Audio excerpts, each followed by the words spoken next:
I think if you want to be like everyone else, then you do what everyone else does. But if you want to be a special, exemplary athlete, you have to do those extra things. Let's talk about what we do for recovery after a game, maybe physically. What do you normally do?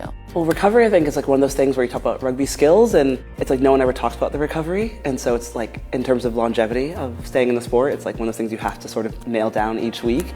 So for me, I love to take an ice bath post-game. I love to get a good meal in, lots of carbs, something like pasta or rice with some sort of meat in there, and veggies. And then I think just also like really working hard to connect with my teammates, no matter what the result of the game was, just making sure that, you know, you get hugs, you get smiles, and you just remember that that job is done, and then you got to move on to the next job. I would say the same for me, and it's just timing of doing it immediately. I feel like if I don't jump in an ice bath right after the game and have my protein right after a game, then it's gone. Like that moment is missed, and the energy to do that again is just way overwhelming. I love a pool or swim recovery. You love an ice dip. December, January, I will be in the water. I just love it. I feel so much better afterwards. Like it's like Mother Nature's like cure. Like just let the waves wash over you and you'll feel so much better afterwards. And you know, everyone thinks I'm crazy for it. You like the cold, I like the hot. I'd go for an Epsom salt bath. I'll just lay in there for a little bit. Like I'm too big for every tub. Yeah, that's true. Unless I'm in a full sauna. Yeah, I feel too large for every tub.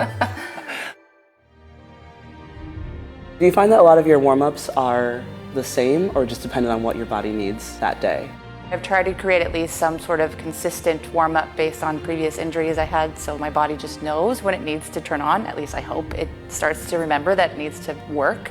I think I'm almost the exact opposite. Every day is a different warm-up for me. Obviously there's some things I know I need to hit, but like if I did the same thing every day, I think I would get a little bit bored and not be as present. I have probably like a staple of like 10 minutes of the same warm-ups, the same movements, the same activation series, which is crazy boring, but necessary for me to actually play rugby at this level.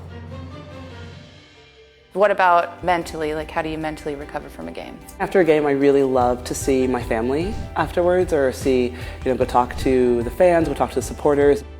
It helps you remember why you're out there, no matter what the result was.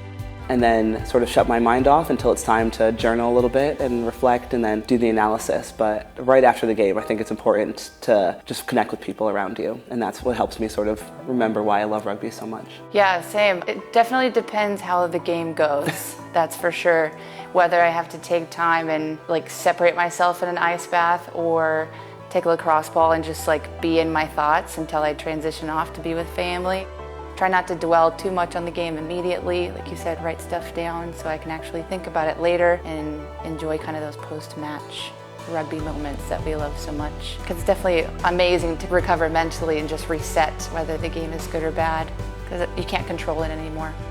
I think I really appreciate like the take on journaling that a lot of our staff really encourages. So like post-game, like the hot takes for right after, and then your cold takes once you've had a time to maybe process. Do your analysis, watch it back, and then seeing like the difference of like, okay, so I really focused on those two bad things after the game, but were they actually that consequential in how the game resulted? That release of getting it on paper sort of helps you flush. So it's like a mental flush right after the physical flush, like sort of like before or after your ice bath, before or after your shower. Like both of those really go hand in hand to helping you chill out after the game, making sure you recover well. I love that.